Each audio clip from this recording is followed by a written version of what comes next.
नमः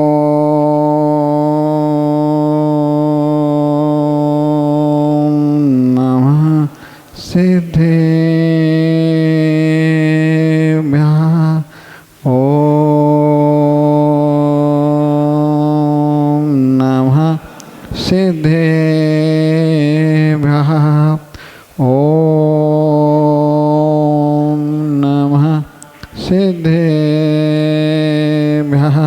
नमो अरिहन्ताणं नमो सिद्धाणं नमो आर्याणं नमो वैज्झायाणं नमो लोये सवसाहुणं। देवादिदेवं जनादिनाथं वैराग्यमूर्ति भर्तेश्वरं च बाहुबलितगमहाप्रसिद्धं तं देवदेवं सतं नमामि। तं देवदेवं सतं नमामि। आदिनाथ भगवान की, चंदापुर भगवान की, शांतिनाथ भगवान की, मल्लीनाथ भगवान की, नेमिनाथ भगवान की, उलपाशनाथ भगवान की, वर्धमान शासन महावीर स्वामी भगवान की, आचार्य श्री विमल सागर जी महाराज की जय। तपस्वी सम्राट संत सागर जी महाराज की जय। परम पूज आचार्य श्री विराट सागर जी महाराज की, पट्टाचार्य श्री विश्व सागर जी महाराज की जय। परम पूज आचार्य श्री विभव सागर जी महाराज की, द्वासांग जिनवाणी माता की।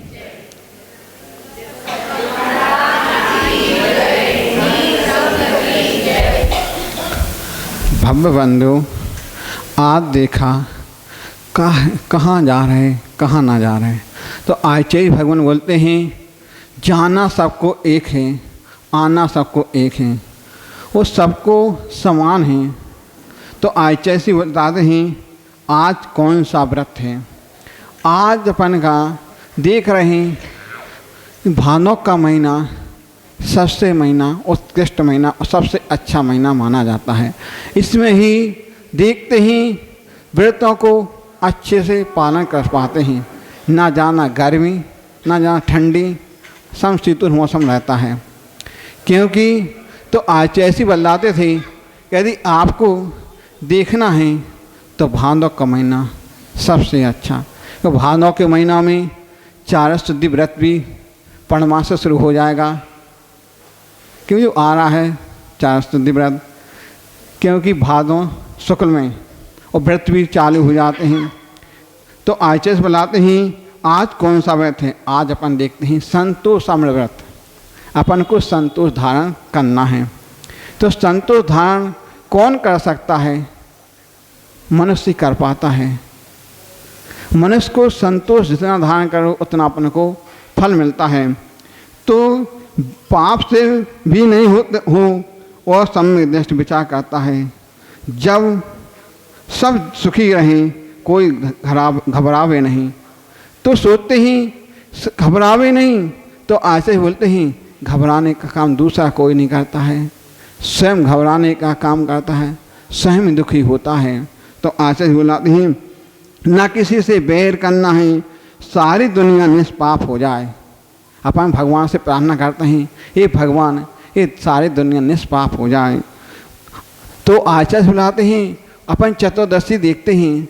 चतुर्दशी को अपन बड़ा बड़ा प्रतिगण करते हैं, उपवास करते हैं। सावक लोग अष्टमी चतुर्दशी बहुत महत्व देते हैं।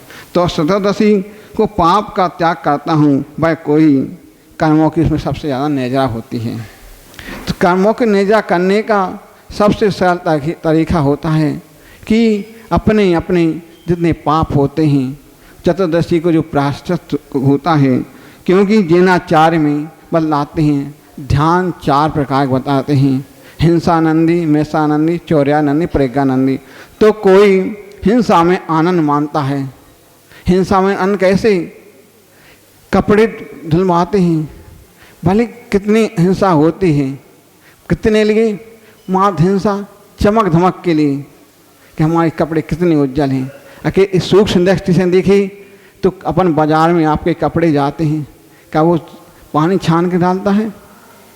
तो कितने जीवों की हिंसा और कहाँ नाली में बह जाते हैं, कितने जीव मर जाते हैं।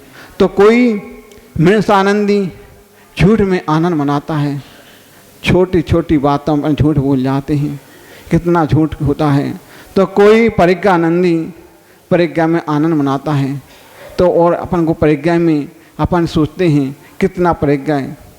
सोचो परिज्ञा तो अपने ऊपर बढ़ा भी सकते हो, घटा भी सकते हैं। तो परिज्ञापन देखते ही अपन चाहो तो 50 साड़ी से भी काम चल सकता है, 10 साड़ी से काम चल सकता है। और नहीं देखते हैं 2-2 से और 5-5 साड़ी। तो कम से कम अपन जितना कम रखो उतनी अपनी हिंसा होगी। और चाहे ग्रस्त हों और चाहे वृत्ति हों, वृत्ति भी अपना नियम रख लेते हैं कि हम इतनी साड़ी से अधिक नहीं रखेंगे। जिस प्रकार बदलाता है आर्य का माता होती हैं, माँ तो उनके लिए एक साड़ी एक दिन वाली दूसरे ने उस माँ तो माँ एक साड़ी का परिज्ञा रहता है। चाहे छुल्लक हो तो उनके लिए हम आचार्य होना बतलाते हैं। माँ आपके एक लंगोटी आपकी और एक दुपट्टा है, दूसरा जो है आपका है ही नहीं यहाँ। तो अपन को अपना जितना अपन सीमा मान लेंगे उसने अपन पापों से बचेंगे।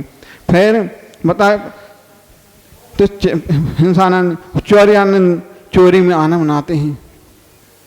अपन किसी का देखते हैं कई लोग चोरी में आनंद कैसे मनाते हैं, छोटी छोटी बातों में चोरी कर लेते हैं। किसी व्यापार करते हैं तो देने के बांट दूसरे होते हैं और लेने के बांट दूसरे होते हैं, तो सब चोरी में मनाते हैं। अपन इस चोरी से बचे हो तो क्यों नहीं बच सकते हो। और आचार्य बताते हैं 4 ध्यान हैं। आत्म ध्यान जो जीव त्रिंज गति का बंद कराते हैं, त्रिंज गति में जाना पड़ता है। ध्यान रोध ध्यान से नरक गति का बंद होता है। क्यों करें उनको अपन अन्नों को। तो हिंसा में कितना सामान रखते हैं और दूसरी कितना अपन रख लेते हैं, तो हिंसा में नहीं मनाओ। तो आगे बुलाते थे कि आनंद मनाना है कि क्यों मनाओ, अपने मनाना तो अपने आप में मनाओ कि हमने आज कितना पुण्य किया है, कितनी समय नहीं, इतने मनाओ आनंद तो समय निद्रा होगी। अपन इनसे मनाओगे तो पाप ही बंद होगा। तो देखा जाता आचार्य कहते हैं कि पाप हो जाएं तो कोई चिंता नहीं, लेकिन जीव की दशा तो देखो, पुण्य ही जितना आनंद नहीं मिलता उतना पाप में आनंद मनाता है। तो हिंसा करके आनंद मनाता है, मान का किसी का परवांत करके आनंद मानता है। आपस में चर्चा करके आपस में चर्चा करते हो उसमें भी आनंद मनाते हैं। तो उसमें नहीं अपनाना है। तो चोरी में आनंद मनाते हैं। कोई 2 नंबर का सामान रख करके उसमें भी आनंद मनाते हैं।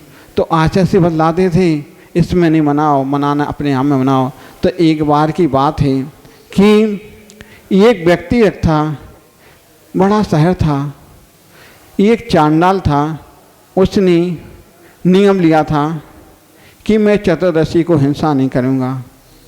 तो दूसरी जगह राजा ने नियम लिया था कि मैं अष्टांगा में किसी जीव को आज्ञा नहीं दूंगा कि जीव को मारूं। दोनों के नियम थे। तो सोचते नियम दोनों के ही। तो आचार्य भगवान लाते हैं कि नियम है दोनों के।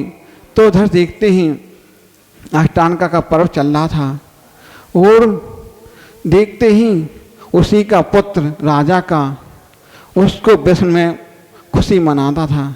उसको लिपटा होती है, जीव रचना हिंदी होती है। हर कोई इसको लपटता, हर कोई इसको कंट्रोल नहीं कर सकता है। आज और राजा की आज्ञा थी कि अष्टांगा पर्वों में कोई भी हिंसा नहीं की जाए। तो उधर देखता है उसको खबर लगती राजा को कि एक भेड़ का वध कर दिया है। तो राजा खबर पहुंचाता है कि यदि कोई को मालूम हो तो बतलाओ किसने हिंसा की है। तो माली ने छुपकर देख लिया था। तो देखता है देख लिया तो उस खबर थोड़े थोड़ी जैसे फुसका फुस हो जाती है अपनी इधर उधर कानों कानों। तो आचार्य के उस राजा के कानों में थोड़ी थोड़ी बस का फोन किसने बताया। तो माली ने बोला है आपके पुत्र ने तो जी वध किया है। राजा को अचंभा हो जाता है, मेरा पुत्र। तो राजा बोलता है न्याय तो सबके लिए बराबर है, चाहे पुत्र हो चाहे प्रजा हो, मेरे लिए सब समान है। तो सोचता है कैसे राजा सोचते हैं तो क्या इसको तो दंड देना चाहिए। तो दंड तो चांडाल होता है, देखता है तो राजा आज्ञा देते हैं कि जाओ चांडाल के लिए बुलाकर लाओ।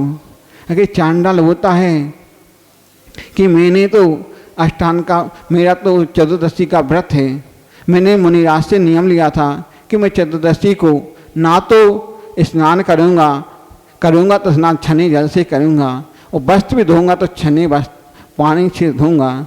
तो नियम में हर कोई मजबूत होना चाहिए, उसका दृढ़ संकल्प था। तो सोचता है राजा ने आज्ञा दी है कि चांडा को लेकर आओ। तो ठीक है, उधर से चांडाल आता है, चला आता है, उधर से राजा आज्ञा देता है।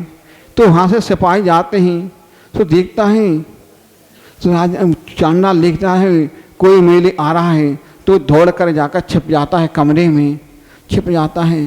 फिर देखते हैं ठीक है, चले जाते सिपाही, चले आ रहे हैं, पहुंच जाते उसके घर पर। चांडाल के जब घर पर पहुंचता है राजा सिपाही पहुंचते हैं ठीक है। फिर जब पहुंचता है पत्नी से बोलता है वो भैया कहाँ हैं। तो एक तत्व तो पत्नी बोलती है नहीं है, बाहर गया है। तो बोलता है सिपाही से बोलते हैं आज तो आपको बड़ा धन राजमहल मिलना है, संपत्ति मिलना है। तो पत्नी होती है, लालच आ जाता है, लोभ आ जाता है। तो इशारे में दोनों बात देखती है, इशारा करती है, ठीक है। तो उतने में सिपाही होते हैं, पकड़ के ले जाने का करता है। वो मना करता है कि मैं नहीं जाऊंगा। फिर भी ठीक है, नहीं जाने दो। तो सिपाही कहते हैं चल, वो नहीं जाऊंगा।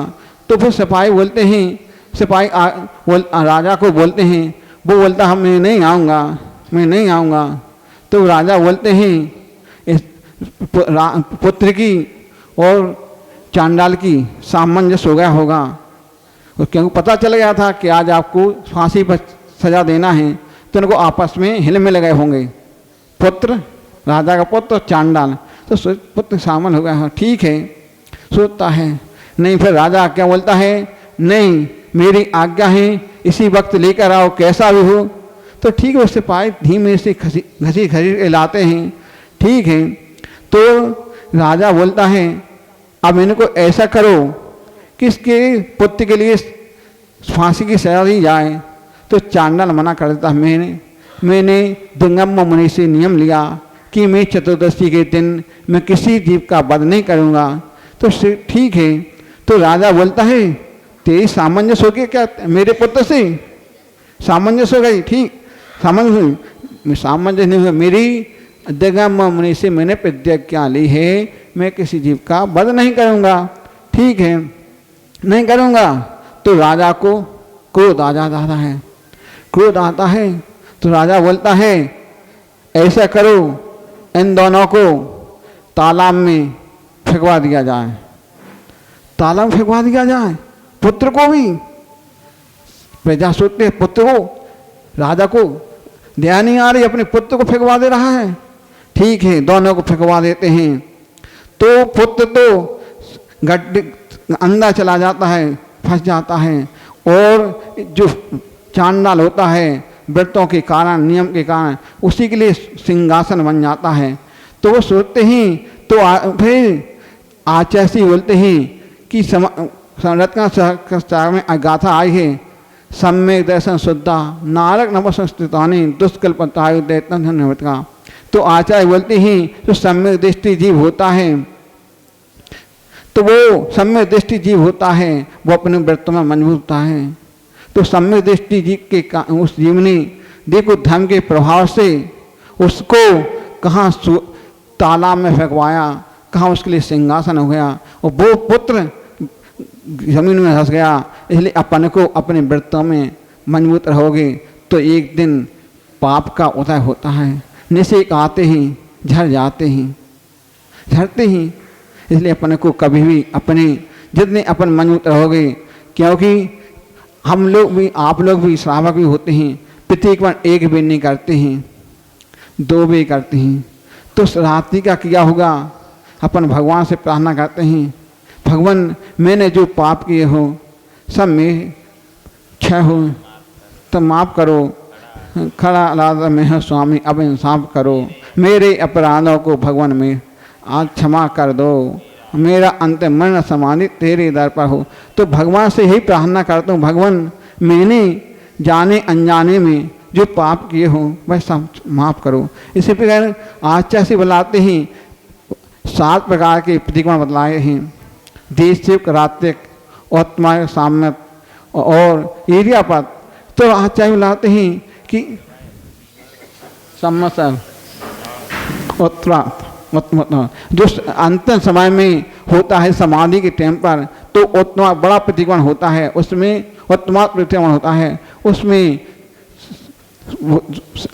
समाधि वाला महाराज आर्य का होते हैं, संन्यास वाला होता है, वो आखिरी में गुरुदेव से निवेदन करता है जो मैंने पाप किए हों वह सब माफ़ करो, मेरा अंतिम मरण समाधि तेरे दर पर हो। वर्षों की आलोचना करके उस दिन में भी अपनी पुनरावृत्ति कर लेता है, पापों का क्षय कर लेता है। इसी प्रकार कुछ वर्ष में 1 वर्ष होता है, 5 वर्ष में भी होता है। इरियापत होता है जो रास्ते में चलते हुए अपने द्वारा प्रमादवश हो गए हों उनका भी होता है। और उनको जितना हो भगवान से प्रार्थना करना, मैं जितने पापों से बचें उन पापों का क्षय जल्दी हो। इसलिए अपन जल्दी से जल्दी इन पापों को क्षय करके एक दिन सम्यक दृष्टि जीव जरूर बने, जिससे अपन मोक्ष को प्राप्त हैं। इसी भावना बोले महावीर स्वामी की जय। तारम नमो सिद्धारम नमो आयरियाडम नमो अज्जायाडम नमो लोए सौसाहुडम। मेरे पवित्र मन में गुरुदेव आओ, मैं शास्त्र वाचन करूं प्रतिभा जगाओ। अरहंत भासित सभी श्रुत देवताओ, क्या बोलना अब मुझे तुम ही बताओ, क्या बोलना अब मुझे तुम ही बताओ। यस्य स्वयं स्वावाप्ति प्रभावे कृष्ण कर्मणा, तस्मै संज्ञान रूपाय नमोस्तु परमात्मने, नमोस्तु परमात्मने। गुरु से मुझको मिला है कितना, क्यों इतना सोचूं, मैंने कितना किया समर्पण, बस इतना सोचूं। सेवा और समर्पण प्रतिपल बढ़ते क्रम पर हो, मेरा अंतिम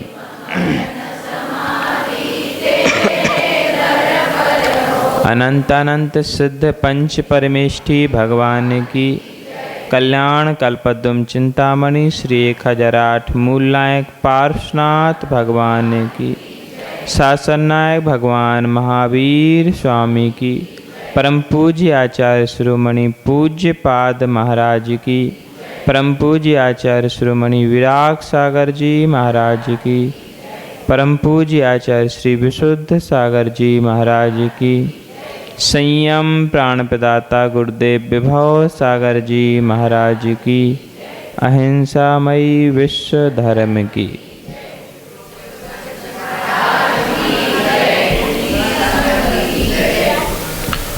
गुरु उपदेशादभ्यासा संवित्तौ सौ परांतर। कल हम समझ रहे थे गुरु का उपदेश क्यों महत्वपूर्ण है, गुरु की जीवन में आवश्यकता क्यों है।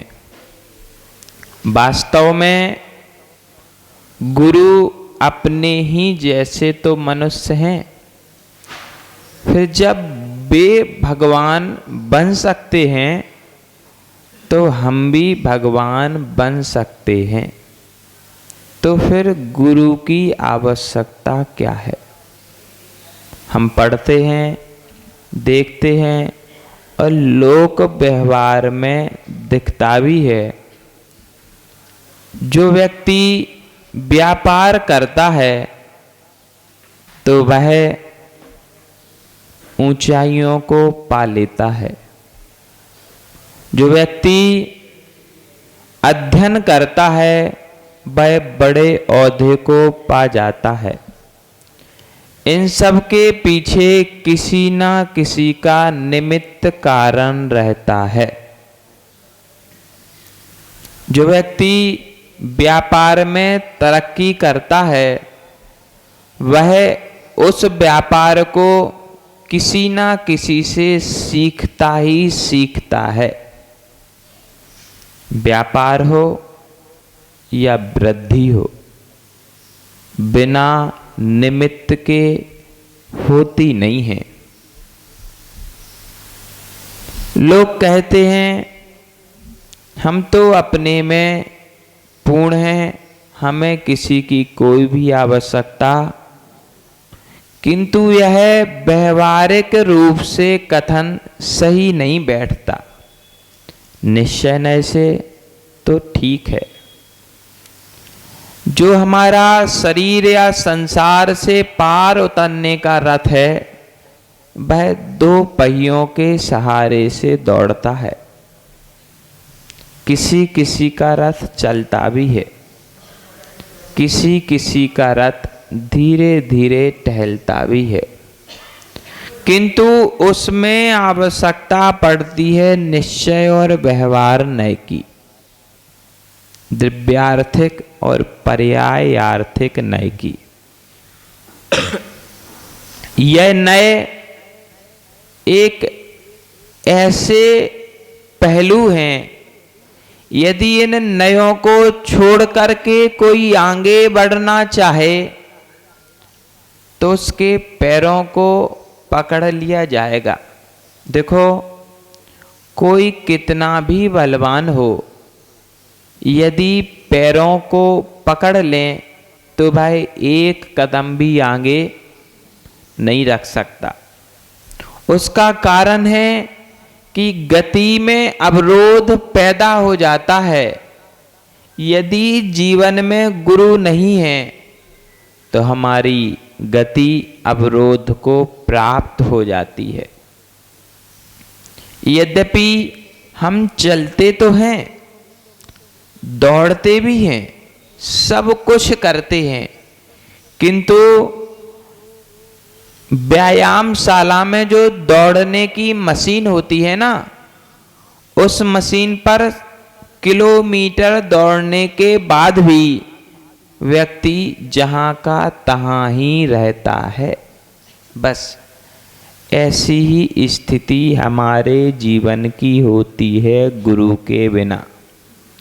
हम सोचते हैं, समझते हैं कि देखो पहले हमारे पास क्या था, आज क्या क्या हो गया, हमने इतनी तरक्की कर ली, किंतु वह हमारा भ्रम होता है।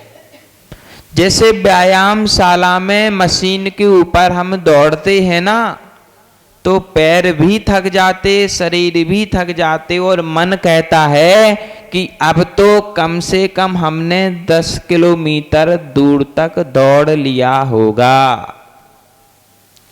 किंतु जब नीचे उतर के देखते हैं तो जिस स्थान से मशीन पर चढ़े थे उसी स्थान पर उतरना होता है। उसका कारण है कि हमने गति तो की लेकिन प्रगति नहीं हुई।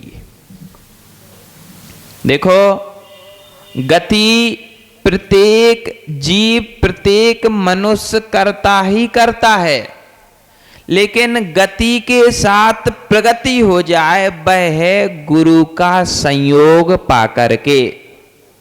देखो, आप लोगों ने जीवन भर गति की है, उस गति का परिणाम है कि आज अच्छे अच्छे सुंदर आपके पास कपड़े हैं। व्यक्ति का परिचय यदि दूर से देख करके किया जाता है तो वस्त्रों से किया जाता। यदि कोई फटे पुराने वस्त्रों को पहन करके आए तो उसकी विपन्नता, उसकी गरीबी का बोध हो ही जाता है, किसी को कराना नहीं पड़ता। यदि व्यक्ति साथ में भोजन करने के लिए बैठा हो और वह किस प्रकार से भोजन करता हो तो उस भोजन की प्रक्रिया से उसके आचरण का बोध हो जाता है। यह निमित्त शास्त्र है। आचार्यों ने कहा, भगवान रविसेन पद्म पुराण में लिखते हैं, जब रावण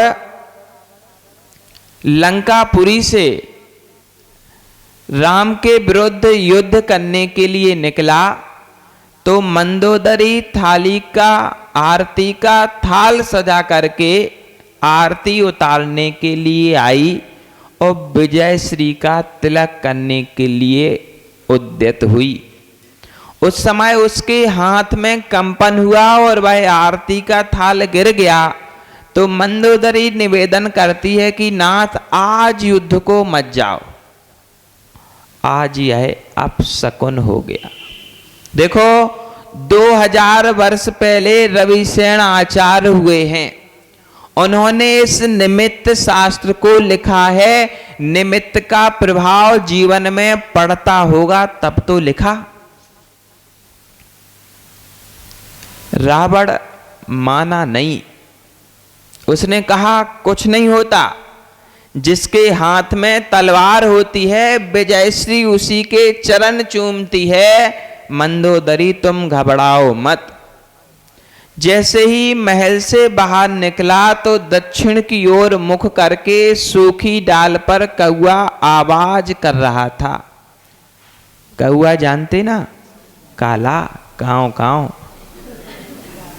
बस मंत्री ने कहा, महाराज आज युद्ध को टाल दो, आज युद्ध के लिए शकुन नहीं है, अपशकुन है।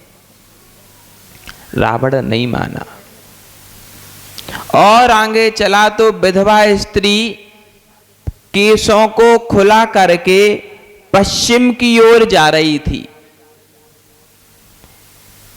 सारथी ने कहा, महाराज आज युद्ध को ना जाओ, आज के निमित्त कहते हैं कि राजा का मरण हो जाएगा।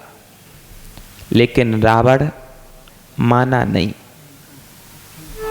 अंतोगत्वा जो होना था वही हुआ। नारायण के द्वारा प्रति नारायण की पराजय हो गई। किंतु इन निमित्त शास्त्रों को रविसेन भगवान ने इसलिए लिखा कि हम उन निमित्त शास्त्रों की ओर भी दृष्टि दें। देखो, जीवन में हम गति तो कर रहे, लेकिन प्रगति क्यों नहीं होती, उसका कारण है कि हम निमित्त शास्त्रों से दूर हैं। देखो, गुरु आपके जीवन में कुछ अधिक तो नहीं कर सकते, लेकिन निमित्त शास्त्र के रूप में आपकी कुंडली में बैठ जाते हैं। पत्रिका समझते ना? कोई कह रहा था हमसे, महाराज पत्रिका देखना आती क्या? हमने कहा हमको तो यह विद्या नहीं आती। बोले जो दोपहर भर आप अकेले बैठे रहते हो ना, लाइन लग जाएगी लोगों की। नहीं भी आती हो तो 2-4 पॉइंट हम बतला देते, बस कोई भी आए उन 4 पॉइंटों को कह दो, वह मान जाएगा और आपका समय भी पास। यदि उस पत्रिका में गुरु का योग बन जाए तो जीवन की प्रगति होना प्रारंभ। हमने उन महानुभाव से कहा, देखो पत्रिका तो देखते नहीं आती, गुरुजी ने सिखाया भी नहीं। गुरुजी कहते थे दूसरों की कुंडलियों के पन्ने पलटने से अच्छा है तुम शास्त्रों के पन्ने पलटना। पान, यदि शास्त्रों के पान पलटोगे तो तुम्हारी किस्मत पलट जाएगी, और कुंडलियों के पान पलटोगे तो तुम्हारी किस्मत भटक जाएगी। मैंने पूछा महाराज पन्ने तो बराबर ही हैं, चाहे कुंडली के पलटें या शास्त्रों के पलटें।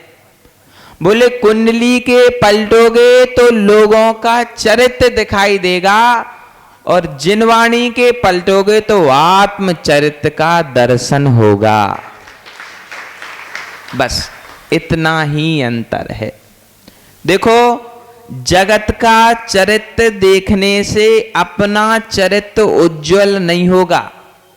यदि अपना चरित्र देखने लगोगे तो जीवन में चारित्र ही चारित्र दिखेगा, और उसी चारित्र की पूजा है। जीवन में गति तो है, प्रगति क्यों नहीं। गुरु उपदेशा दभ्यासा संवित्तो सौ परांतर। देखो इस कारिका का भाव है कि जीवन को यदि बदलना है तो गुरु को निमित्त रूप में अपनी कुंडली पत्रिका जीवन में बैठा लो। शास्त्रों में, जीवन में हर एक जगह उदाहरण देखने को मिलते हैं, और कोपर गांव में तो गुरुओं के लाइन से मंदिर भी हैं। देखो दैत्य गुरु शुक्राचार्य, उन्होंने किया क्या?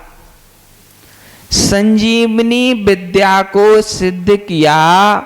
उस विद्या को सिद्ध करने के बजाय यदि आत्म विद्या को सिद्ध करते तो क्या से क्या हो सकता था, समझना। इसीलिए हम अन्य गुरुओं को गुरु नहीं मानते। किसी ने कोई विद्या को सिद्ध किया, किसी ने स्वर्ण विद्या सिद्ध की, किसी ने संजीवनी विद्या सिद्ध की, लेकिन आत्म विद्या को सिद्ध कोई भी नहीं कर पाया। यदि किया तो निर्ग्रंथ योगियों ने किया।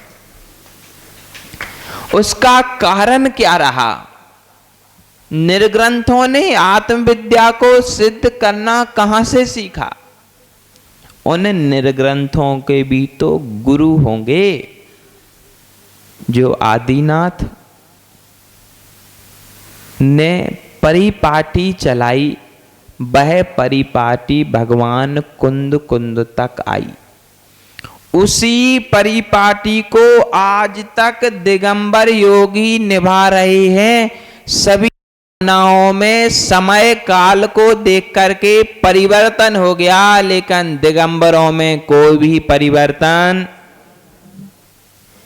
उसका कारण है कि यह दिगंबर परंपरा आज तक जीवंत रूप से चली आ रही है। देखो हमारे जीवन में एक निर्ग्रंथ गुरु आए, गति के साथ साथ प्रगति भी हो गई, हम स्वयं मुनि हो गए। बस अंतर इतना ही है। हमारे जीवन में गुरु आते हैं और गुरु चले जाते हैं। किसी के भी जीवन में गुरु का स्थायी भाव अभी तक, हिंदी पढ़ी? हिंदी में एक स्थायी भाव होता है, और किस में होता? शांत रस में स्थायी भाव होता है। क्यों? रौद्र रस में स्थायी भाव क्यों नहीं होता? हंसी वाले रस में स्थायी भाव क्यों नहीं होता? अन्य जो रस हैं उनमें स्थायी भाव क्यों नहीं होता? मात्र शांत रस में स्थायी भाव क्यों होता? आप लोग मराठी मीडियम से पढ़े कि हिंदी मीडियम से पढ़े? आप लोगों ने 10 भाव पढ़े क्या? नहीं पढ़े। कैसी हिंदी पढ़ी आप लोगों ने? जो भोपाल का बोर्ड है ना, उसमें हिंदी साहित्य में 10 भाव हैं। शांत रस, रौद्र रस, करुण रस, इस प्रकार से 10 रस हैं। उन 10 रसों में एक रस है शांत रस। उस शांत रस में है स्थायी भाव।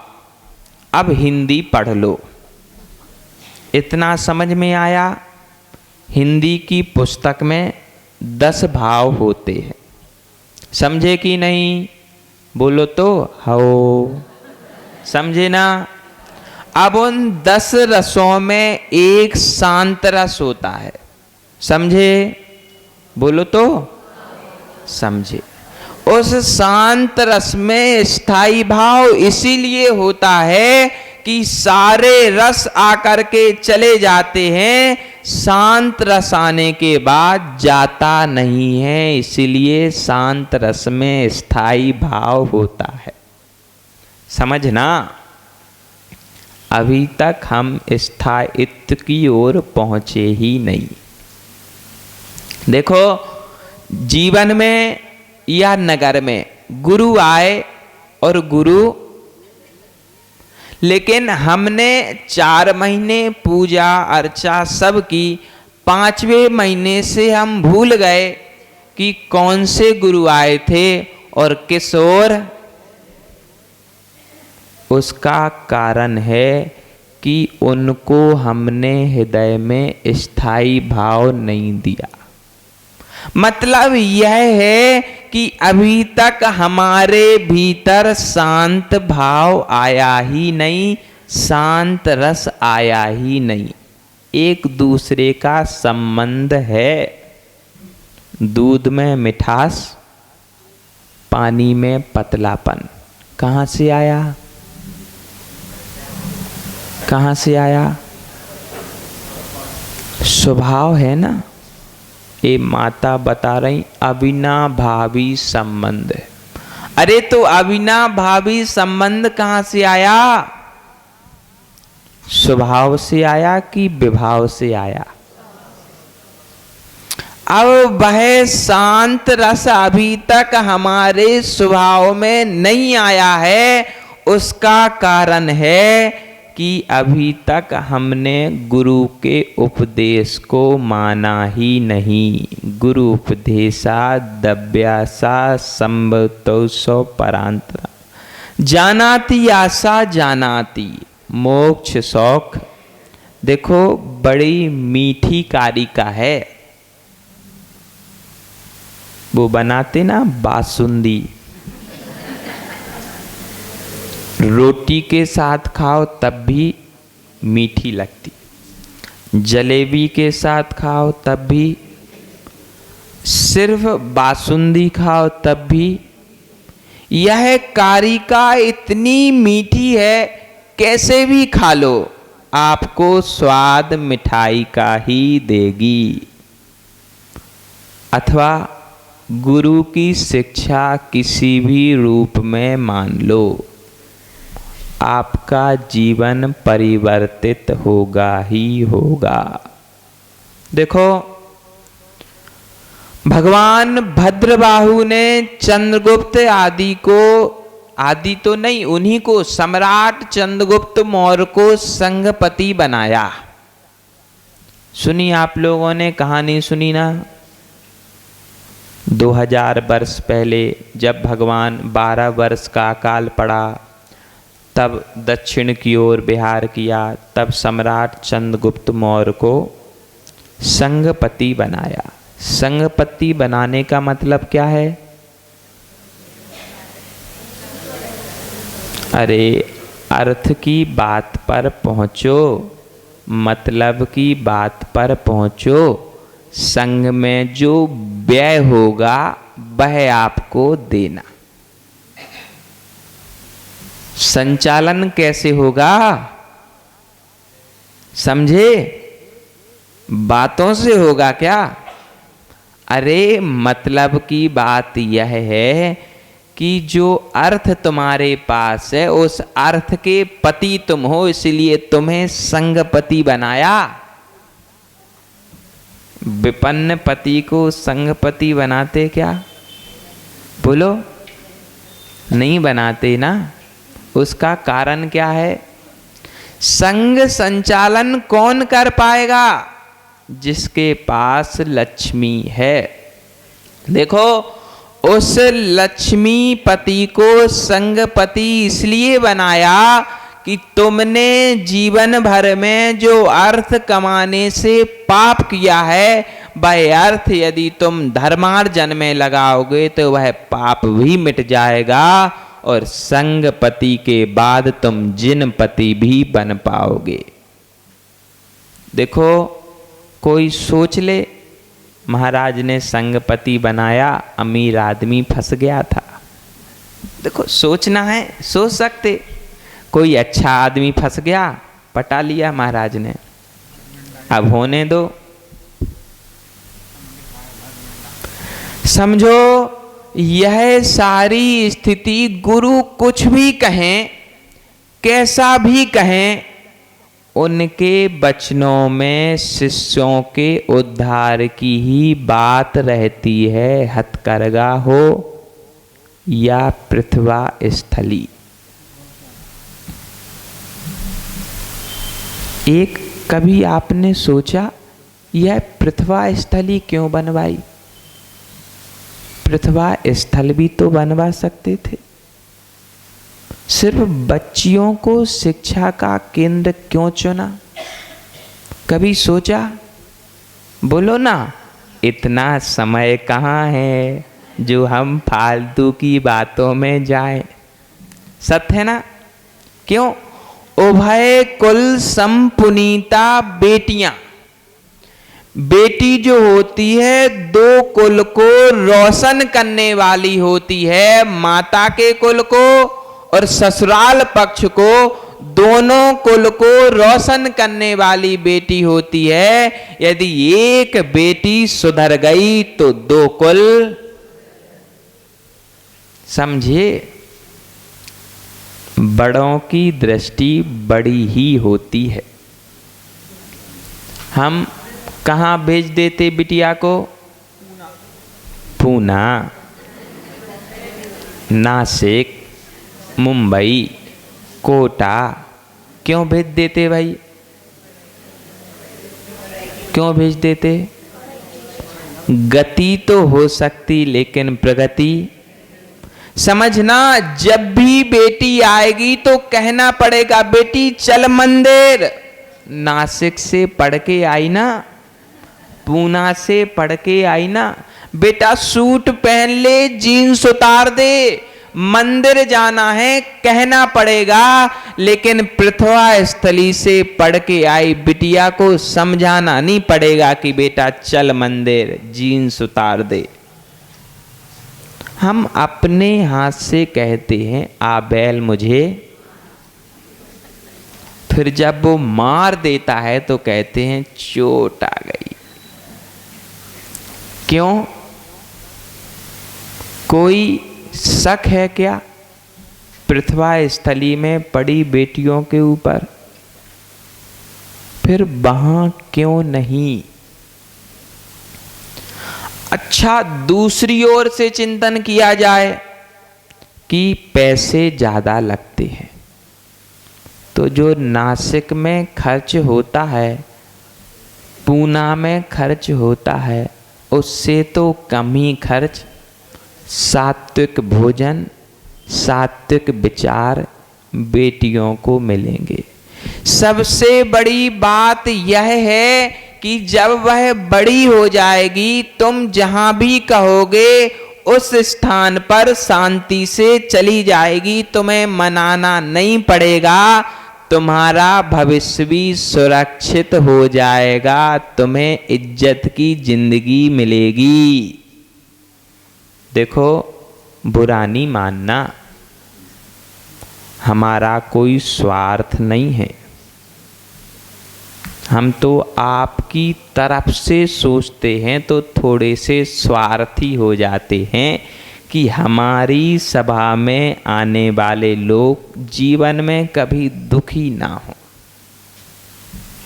देखो, भगवान की कृपा रहे, किसी को ऐसा दिन ना देखना पड़े, किंतु कल्पना करो बाहर से पड़ी हुई बेटी बाहर से ही शादी करके यदि घर पे आ गई तो उस दिन हम अपनी आँखों से अपना मुख दर्पण में देखने लायक बचते क्या?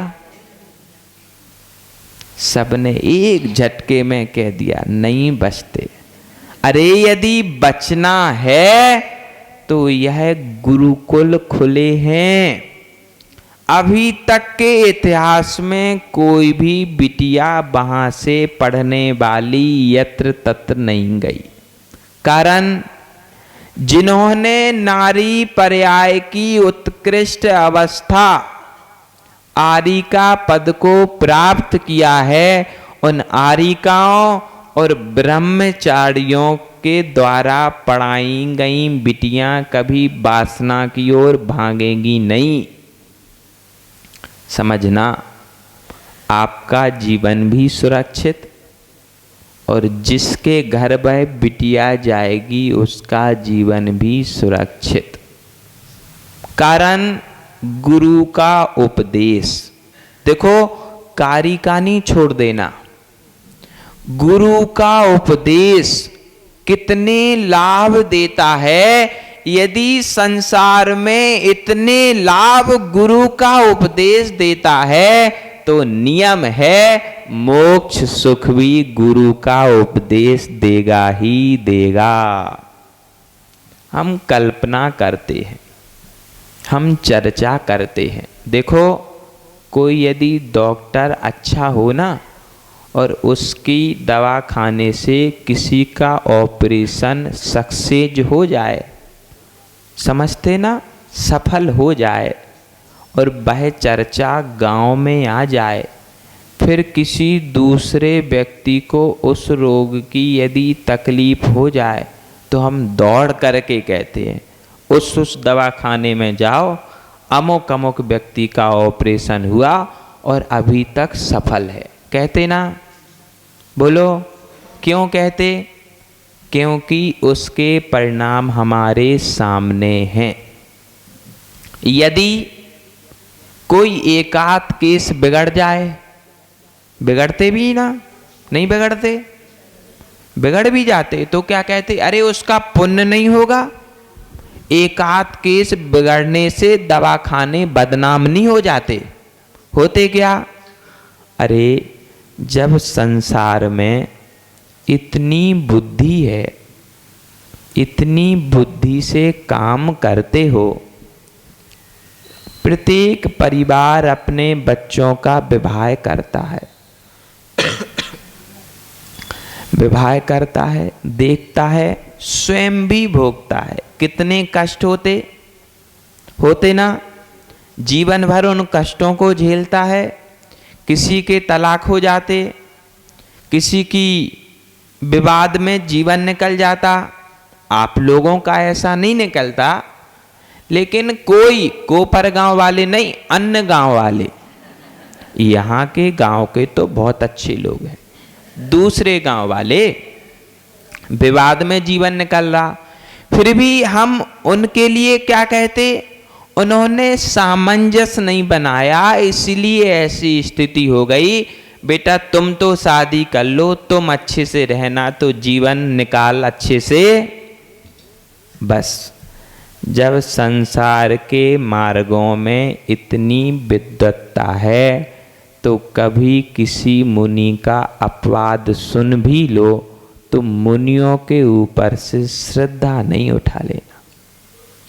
हो सकता चारित्र मोहिनी कर्म का उदय माघनंदी जैसे आचार्य को भी नहीं छोड़ा। समंत भट्ट महाराज की भी दीक्षा छेद हो गई। तो इस काल के मुनि कोई बड़े पराक्रमी हैं क्या? बुंदेलखंडी में कहते हैं तुम किस खेत ली हो, अरे हो सकता किसी के साथ भी कुछ हो सकता, किसी का अपवाद हो सकता। अंजना का अपवाद क्यों हुआ? जिन प्रतिमा का अपमान किया था, क्या पवनंजय का पुत्र नहीं था? फिर भी अपवाद सहना पड़ा ना। एक कर्म बड़े बलवान किसी को छोड़ते नहीं हैं। इसलिए जीवन में यदि कानों में कभी किसी मुनि का अपवाद आ जाए तो मुनियों पर से श्रद्धा नहीं उठाना। विचार करना, संसार में भी तो अपवाद हो जाते। तलाक होने के बाद भी माता पिता बिटिया की दूसरी शादी क्यों कर देते? बोलो ना, क्यों कर देते? क्योंकि उसके सिवाय दूसरा उपाय है ही नहीं। बस इस मोक्ष मार्ग के अलावा दूसरा कोई मार्ग नहीं है मोक्ष जाने का। यदि कभी किसी शिथिल मुनि ने या कर्मों के वशी मुनि ने कोई अपवाद कर दिया तो अपनी श्रद्धा को ढीला नहीं कर लेना। देखो, जिसके कर्मों का उदय आया वह तो कर्मोदय के पूर्ण होने पर सुधर जाएगा। यदि तुमने अपना सम्यक्त खो दिया, बोलो, तो वापस मिलेगा क्या? घाटा किसका हुआ? बोलो, मुनि का हुआ क्या? आ बैल मुझे। बस हमारी प्रगति यहीं पर आकर के ठहर जाती है कि हम जिन्हें श्रद्धा की नजर से देखते हैं उन्हीं पर श्रद्धान छोड़ भी देते हैं। देखो, अपनी श्रद्धा को यथावत रखना तो गति के साथ साथ प्रगति भी। अब कोई कुछ भी करे, यदि कोई समीचीन आचरण नहीं करता तो आचरण का विच्छेद नहीं होता, मार्ग का अपवाद नहीं होता। वह अमुख व्यक्ति ऐसा है, अमुख से चर्चा बंद। जो व्यक्ति विष खाता है वो ही मरता कि उसको देखने वाले भी मरते? बोलो, उसके घर वाले भी मरते? बोलो, नहीं मरते। क्यों भाई? जिसने खाया उसको देखने वाले, उसको सुनने वाले, उसके साथ में रहने वाले, उसकी बात मानने वाले सबको मानना चाहिए। बोलो, नहीं मानना चाहिए। क्यों? क्यों? अरे जिसके पेट में विष जाएगा मरण उसी का होगा। जो अपनी क्रियाचर्या से भ्रष्ट होगा पतन उसी का होगा, हमारा कुछ बिगड़ने वाला। यह श्रद्धांत जीवन में आना चाहिए, तब हमारी प्रगति होगी। देखो, अभी भी समय है। पृथ्वा स्थलियों में अपनी पृथ्वाओं को भेजना। पृथ्वा स्थली बनी, पृथ्वा स्थल इसलिए नहीं बने कि बेटे को यदि बिगड़ गया तो एक कुल ही डूबता है।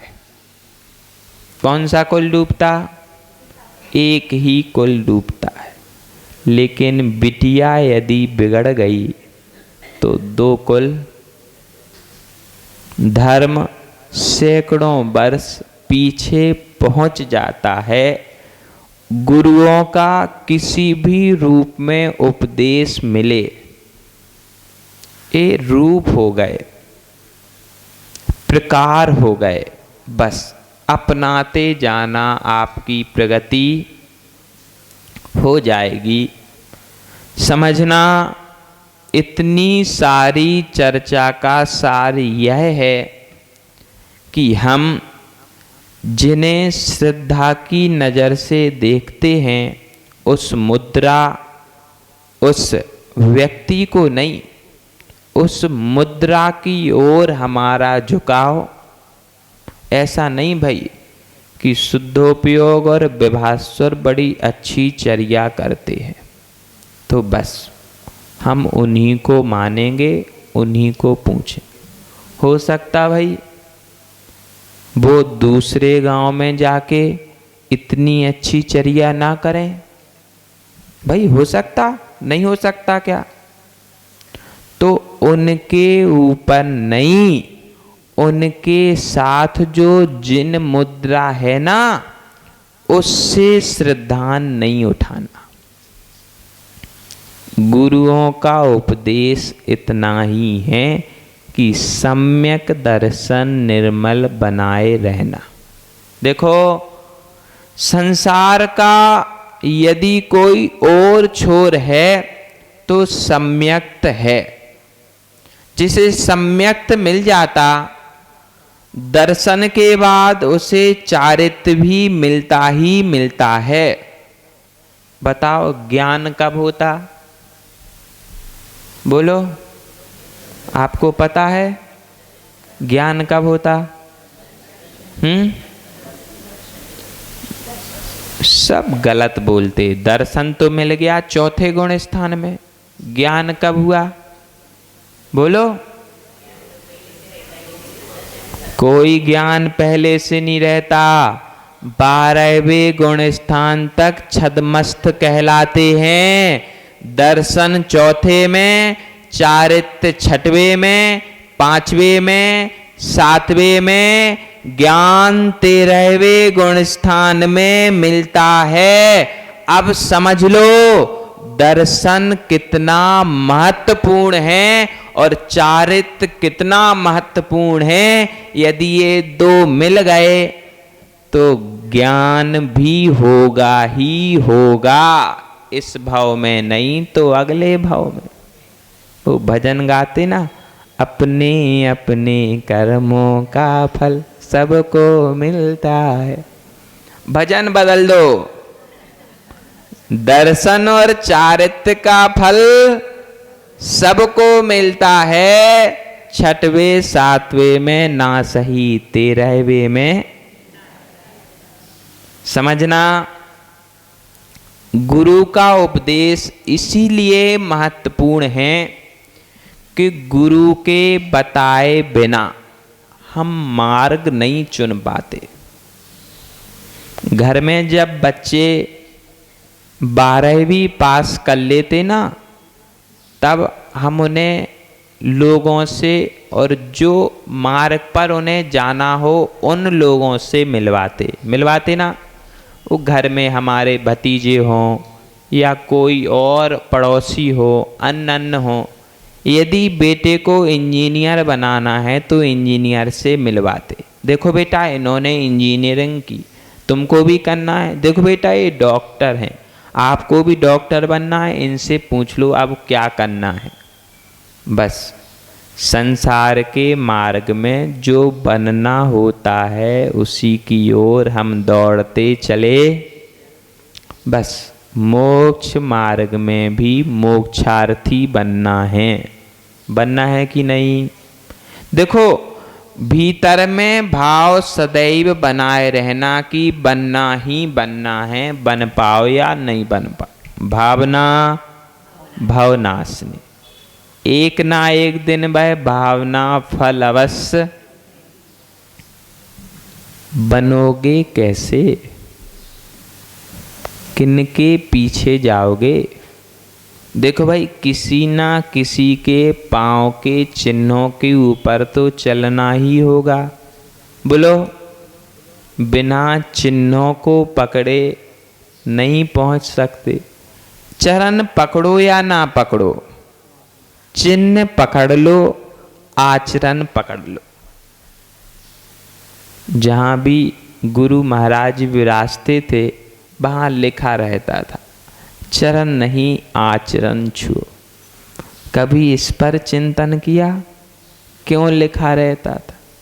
बोल दो महाराज, फालतू के विषयों के लिए हमारे पास समय है ही नहीं।